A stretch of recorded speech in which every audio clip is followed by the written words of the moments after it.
An ordinary night in Lauren Reed's home was shattered when police stormed in, turning her sanctuary into chaos without explanation or cause.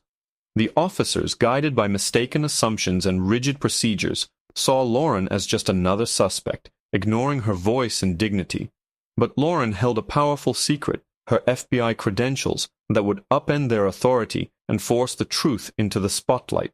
Don't miss how a night of injustice was flipped on its head, leading to a triumph where respect and justice finally reclaimed center stage. Lauren Reed's night began like any other, wrapped in a blanket of quiet, the hum of her small Washington apartment offering a sense of peace she cherished at the end of a long day. Every object around her was marked by routine, a carefully folded stack of files beside her bed, the faint glow of her alarm clock, and a photograph of her late father on the windowsill. This sanctuary was the one part of her world she felt truly safe, a place where her identity was hers alone, untouched by the assumptions and expectations she so often encountered beyond her door. But at 2 o'clock in the morning, that sanctuary was ripped away. The brutal crash of splintering wood tore through the silence, reverberating off the walls with such force it felt as though the building itself recoiled. Lauren's body jolted upright, adrenaline surging before her mind could piece together what was happening. She blinked hard against the searing invasion of flashlight beams, their strobing illumination making her room unrecognizable, every familiar detail now a shadow or a threat. Before she could speak, the hallway erupted with authoritative shouts commands that sounded less like guidance and more like sentencing. 4 police officers burst inside, each geared for confrontation, faces obscured by the harsh lines of tactical helmets, movements calculated and unhesitating. To Lauren there was no question in their stance. Their purpose was absolute, and she was caught between it and her own vulnerability. Thuds of heavy boots crashed against the apartment's floorboards, the low scrape of holster metal against door frames echoing through her head. Panic clawed at her chest, but alongside it grew a fierce indignation. Lauren was not a stranger to pressure, nor to being underestimated, but this violation defied even her expectations. Her mind snapped to the possibility of a terrible mistake, a wrong address, a mix-up, something that could be rectified with a calm explanation. Yet as she tried to speak, her words evaporated under the officers' demands, swallowed by the clamor and their single-minded focus on securing the space. A swift motion sent her important folders tumbling to the floor. Personal letters were brushed aside by tactical gloves searching for evidence no one had explained. Each officer seemed to embody assumption itself, eyes briefly landing on her in the bright flood of artificial light, then drifting elsewhere, uninterested in the woman trembling in her own home. Lauren's anger simmered, fighting for position against a mounting dread. Could they not see her? Did her presence mean nothing beyond their checklist of procedures and precautions? She tried to move, to show her hands, to be seen as harmless, but every gesture was greeted by stern glances and stiffer commands. The world outside her walls seemed impossibly distant. Lauren wondered if the neighbors could hear, if anyone would care enough to intervene or question what was happening within these 4 walls. Her mind reeled, searching for possibilities and lifelines, all the while rooted in the uncomfortable reality that she was powerless against the machinery that now occupied her space. She watched as officers rifled through her possessions, their attention sharp and fleeting, never lingering long enough to see the person behind the property. Every moment felt endless, a slow-motion relay of indignity and fear. Lauren struggled to maintain composure, her dignity eroding with each new breach of privacy. The photographs on the wall, the albums on her shelf, the quiet tokens of her achievements, all were cast aside by the unfeeling hands of strangers. And still she waited, hope flickering against the brutality of the situation, believing that at some point someone might realize the mistake, ask the necessary question, give her a chance to speak. Until then, she remained the silent center of a storm, forced to endure as her sanctuary became the stage for chaos she had never invited and would never forget. The chaos that overtook Lauren's apartment quickly escalated from mere intrusion to complete upheaval. Shouts cut through the lingering darkness as the officers moved with practiced urgency, their actions sharp and exacting, while her home became a battleground of confusion and disorder. Lauren's world shrank to the edges of her living room, every object subjected to the relentless search. Drawers pulled open with little regard for their contents, books stacked neatly now tossed into disarray, important papers scattered across hardwood floors. The officers moved methodically, dissecting her privacy with calculated detachment, their gaze searching for evidence that simply did not exist. Lauren found herself rooted in place, her voice lost amid the flurry of commands and terse announcements. Every attempt she made to explain, to declare the obvious mistake, to offer facts on her own behalf, was met with disregard, her words drowned beneath procedural formality. She watched as an officer examined her ID, brows furrowed in confusion, yet the investigation continued without pause, as if protocol required suspicion more than clarity. Her frustration grew as she realized that for these officers, her life story had been reduced to fragments of information and guesswork, stripped of meaning and context. Her sense of humiliation intensified as her most personal possessions were handled with impersonal efficiency. Family photographs were briefly glanced at and then discarded, framed certificates ignored, snapshots of joyful memories rendered inconsequential.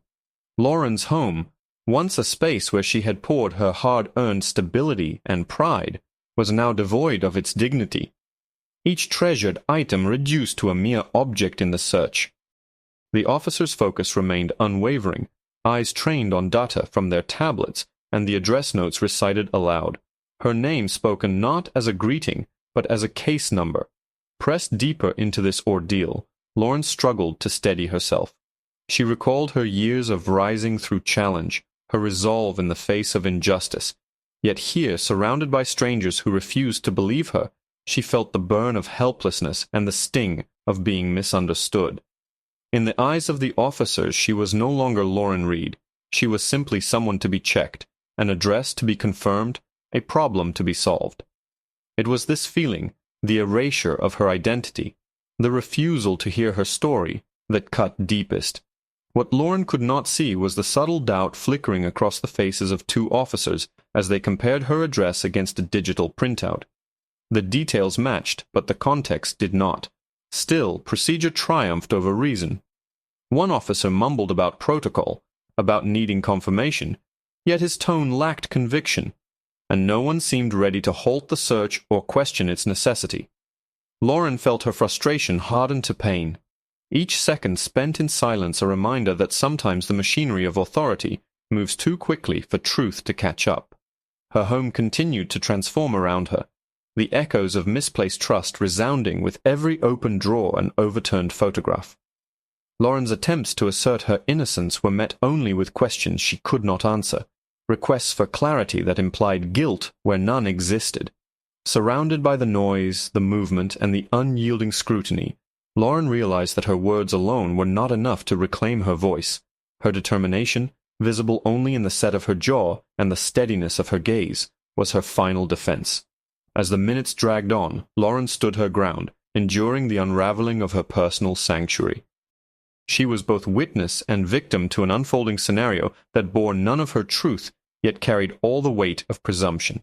The sorrow of being unseen deepened her resolve. Through every moment of humiliation and disbelief, her determination to persevere took root. She vowed not to let this night define her, nor her story end in silence. The chaos inside Lauren's apartment reached a fever pitch, every second stretching the limits of her composure. The officer's search had crossed from thorough to invasive. Drawers were emptied onto the floor, clothing and paperwork swept aside, every surface touched by strangers who cared nothing for the order she'd built in her life. Lauren's identity, her story, her achievements, her memories were trampled beneath their mission.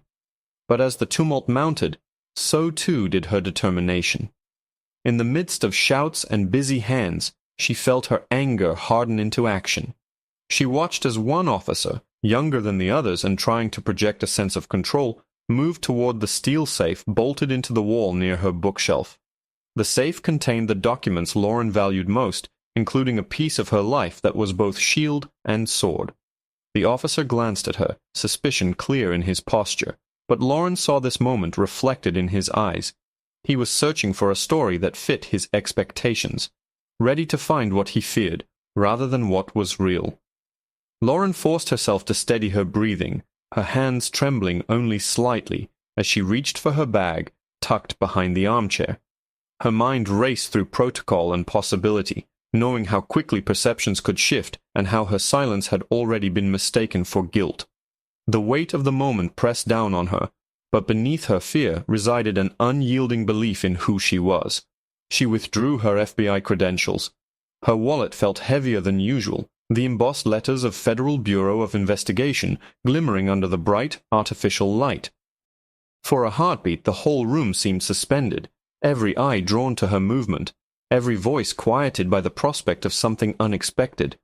Lauren straightened her shoulders, projecting the authority she knew how to wield, and stepped into the open with her badge held high. She didn't raise her voice, but the quiet certainty in her tone was unmistakable as she introduced herself, informed the officers of her agency, and referenced her federal rights. The effect was immediate and absolute. The officers, who a minute before directed her world with confident commands, now faltered, hesitation etched across their faces.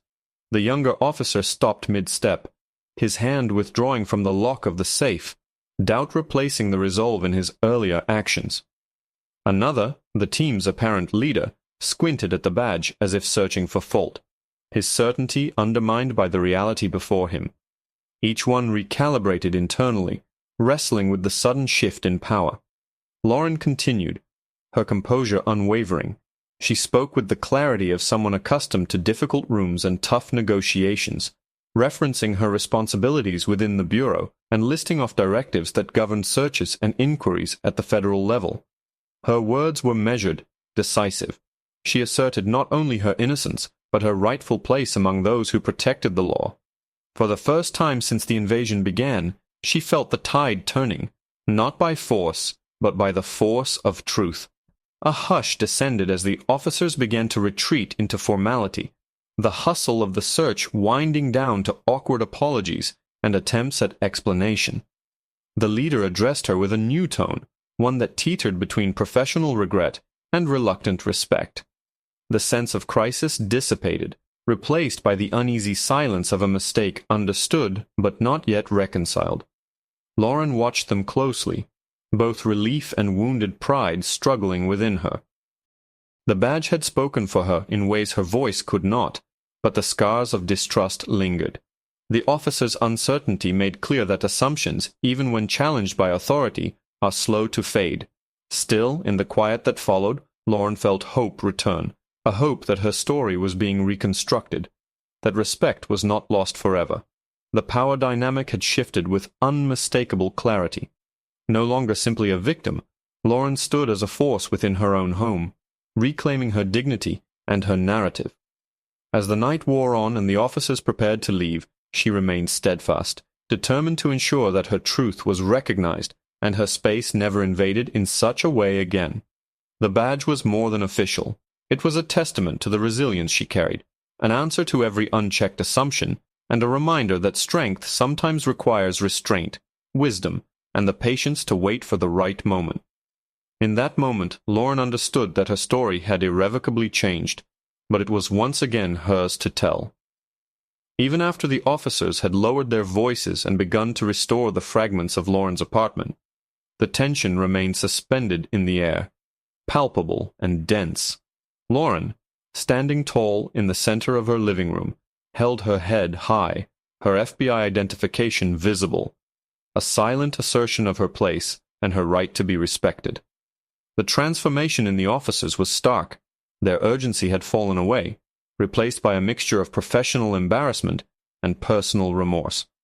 No longer did their steps echo with the confidence of authority. Instead, each movement seemed tentative, a quiet gesture of reparation for the chaos they had wrought. Lauren accepted their apologies, her eyes steady, her voice calm but unwavering. She explained clearly why procedures mattered, not just for the safety of officers, but for the dignity of every person whose home they entered. She emphasized the importance of listening, of approaching each situation without assumptions, and of recognizing the weight that their presence carried. The officers nodded, words stumbling from their tongues, grateful for her composure, yet unable to erase the marks their intrusion had left. Gradually, the familiar order of Lauren's apartment began to reappear. Together with the officers, she supervised the careful restoration of her belongings.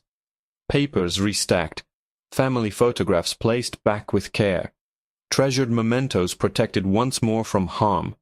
Pieces of her life that felt violated regained their rightful places, her determination visible in every thoughtful touch.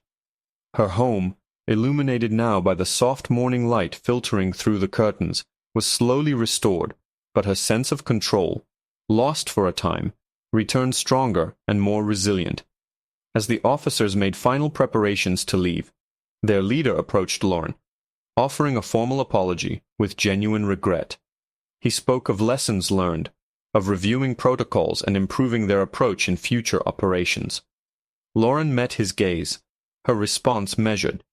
She asserted that accountability required more than apologies, that it demanded reflection, education, and systemic change. The officer listened intently, promising a thorough examination of what had gone wrong, and requesting her feedback on how they might serve better.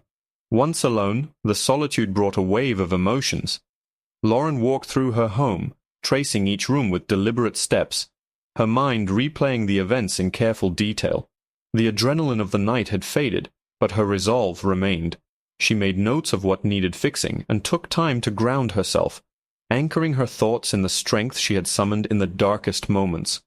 Lauren reflected not only on her own experience, but on the countless others who might never have had a badge to shield them, whose voices were lost in the noise of procedure gone astray. She thought of the need for empathy and respect, for systems built to protect rather than inadvertently harm. The triumph she felt was bittersweet, a personal victory twinged with an awareness of a broader struggle. Her ordeal became a call to action, a reason to advocate not just for herself, but for every person vulnerable to misunderstanding and unchecked authority. Determined to transform her experience into growth and positive impact, Lauren reached out to her colleagues and community. She shared her story in meetings, highlighting both the failures and the lessons learned, encouraging honest conversation about fear, assumptions, and responsibility. She mentored new agents, urging them to hold their work to the highest standards, and reminded them that integrity is not only about enforcing the law, but about protecting trust. Support arrived in waves messages from friends, colleagues, even strangers moved by her resilience. Each word reinforced a truth Lauren already knew. Adversity reveals strength, and every story of struggle has the potential to inspire change. Her home, once shattered, now became a place of healing and hope, a quiet testament to the endurance of dignity. In the weeks that followed, Lauren leaned on her experience and her network, channeling her energy into reform and education. She initiated conversations with local law enforcement about procedural awareness and civilian rights, investing her time and knowledge so that others might never endure what she had. Her journey became more than a survival story. It became part of a wider movement for respectful, compassionate service and justice. Night gave way to morning, and Lauren sat once more at her desk, the room restored but her perspective forever altered. She knew that scars remained, but beneath them grew newfound strength. As she reflected on the ordeal, she recognized how the storm had shaped her, determined not just to reclaim her narrative, but to amplify voices that might otherwise be silenced. In every action, every word, and every shared lesson, Lauren became an agent not just of law, but of hope, and her story, once threatened by chaos, emerged as proof that dignity and control can be restored and fortified through courage and care.